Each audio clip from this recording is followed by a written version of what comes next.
중앙일보와 한국일보로 살펴보는 한 주간의 한인사회 소식입니다. 먼저 중앙일보부터 살펴보겠습니다.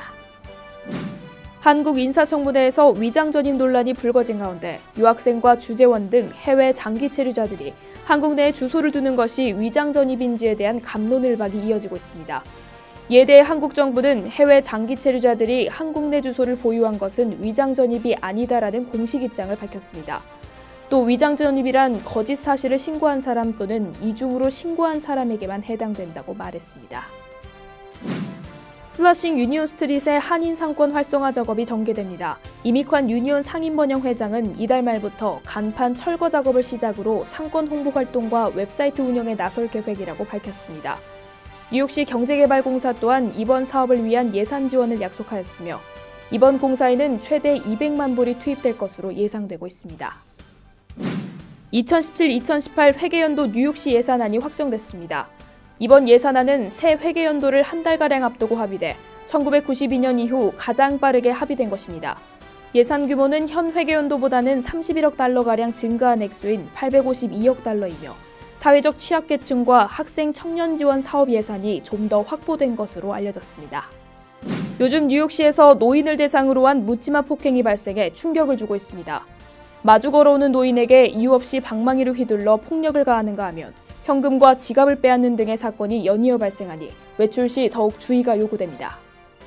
다음은 한국일보를 살펴보겠습니다. 뉴욕주 공립학교 교과서에 동해병기에 관한 법안 입법 시도가 위기에 처했습니다. 회기 마감이 보름 남짓 남았지만 상하원 모두 본회의에 상정조차 못하고 있어 자동 폐기가 기정사실화되고 있기 때문입니다. 동해병기 법안이 5년 연속 무산되고 있는 가장 큰 원인은 무엇보다 정치인들 간의 정파 싸움에 휘말렸기 때문으로 분석되고 있습니다. 혁신적인 스타트업 기업을 창업한 외국인 사업가들은 앞으로 5년간 합법 체류가 허용되고 취업 영주권 신청도 할 수 있게 됩니다. 연방국토안보부는 외국인 혁신 사업가 면제 정책을 고시하고 곧 시행에 들어간다고 발표했습니다.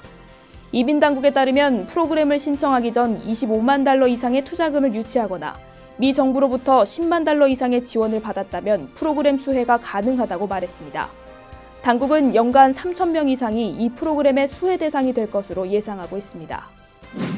뉴저지주 예비선거가 다가온 가운데 이번 선거에 도전장을 내민 한인 후보들의 결과에 벌써부터 관심이 뜨겁습니다.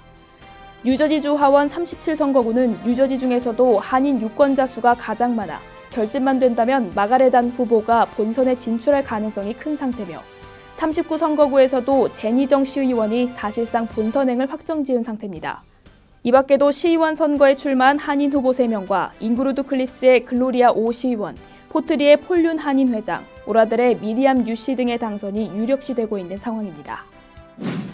모든 고용주가 직원에 대해 전자 고용 자격 확인 프로그램을 사용하도록 하는 방안이 추진되고 있습니다. 특히 연방정부가 이 프로그램을 위한 예산을 책정하는 등의 움직임을 보여 관심이 쏠리고 있습니다. 이는 앞으로 신규 직원을 채용할 경우 반드시 이 프로그램을 통해 직원의 고용 자격 유무를 확인해야 하는 것이며 신규가 아닌 현재 직원에 대해서도 3년 이내에 고용 자격을 확인하도록 규정하는 것입니다. 이는 불법 이민자를 고용하는 고용주에 대한 감시와 처벌을 강화하는 것으로 보입니다. 지금까지 신문으로 살펴본 한 주간의 한인사회 소식이었습니다.